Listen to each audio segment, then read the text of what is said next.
1 কোটি মানুষের কর্মসংস্থান করে দেবার প্রতিশ্রুতি দিয়ে বিএনপি ক্ষমতায় এলেও ক্ষমতার প্রায় 6 মাসে বেকার হয়েছে 62,000 মানুষ এবং এই 6 মাসে বন্ধ হয়েছে প্রায় 95 কলকারখানা, যেখানে কাজ করত 62,000 শ্রমিক।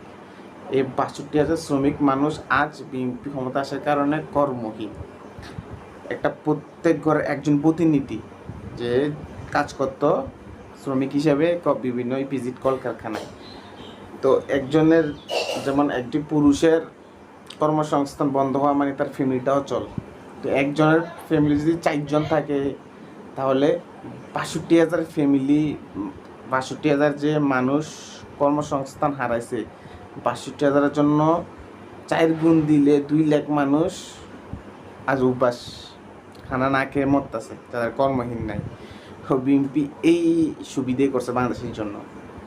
আমি বিএনপিকে দোষ দিচ্ছি না ভাই, আমি দোষ দিচ্ছি তাদেরকে, ওই ছাত্রদের যাদের কারণে বাংলাদেশের আজকে এই অবস্থা, যাদের জন্য আজ মানুষ খাবার না খেয়ে মরছে। এছাড়াও আরও আমাদের বলতে শোনা যাচ্ছে মাত্র এই 6 মাসের ম্যাজিক কিছু না, আরও 2 বছর লাগবে গ্যাস এবং বিদ্যুতের সমস্যা ঠিক হতে। এই 2 বছরের মধ্যে আরও কমসে কম 200 কলকারখানা বন্ধ হবে। আপনারা লিখ করেন হাতে কলমে, বা আমার এই ভিডিওটা ইউটিউবে থাকবে, মিলাই নিয়ে।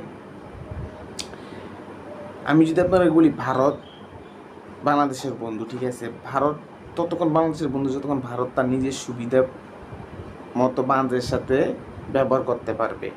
অর্থাৎ আওয়ামী লীগ ক্ষমতায় থাকাকালীন শেখ হাসিনা যেভাবে ভারতকে নিজের করে রেখেছিল, সেই কারণে কোনো সংকট দেশে তৈরি হয়নি। এদিকে আওয়ামী লীগ হচ্ছে, ভারত হচ্ছে আওয়ামী লীগের বন্ধু, কারণ বঙ্গবন্ধু শুরু করে শেখ কন্যা সবার কাছে। বিএনপি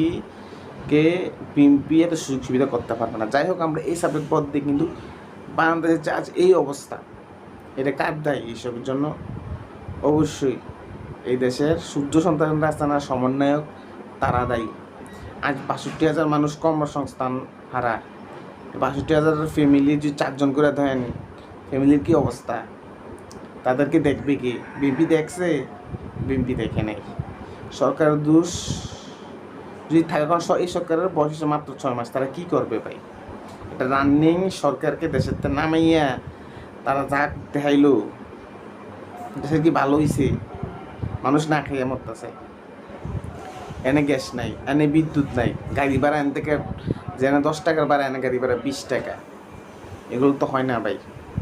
এগুলো 1 দিন 2 দিন 4 দিন মানুষ সহ্য করবে না, কারণ এগুলি আমাদের বেতন হয়েছে 10 টাকা। আর আমাদের ইনকাম যদি 10 টাকা আর আমার থেকে বিনিয়োগিত যদি প্রয়োগ বেশি হয়, তাহলে মানুষ কীভাবে চলবে ভাই? এটার সমাধান কি জানি না। এটার সমাধান আমি যেটা জানি সেটা বলা যাবে না অঙ্কা, কারণ সত্য বললে অঙ্কা সমস্যা। এদেশের ফোন ছাত্ররা এমনভাবে মারছে, আগামী 10 বছরও এই দেশ ঠিক হইতো না। দেখা হচ্ছে নেক্সট ভিডিওতে। আসসালামু আলাইকুম।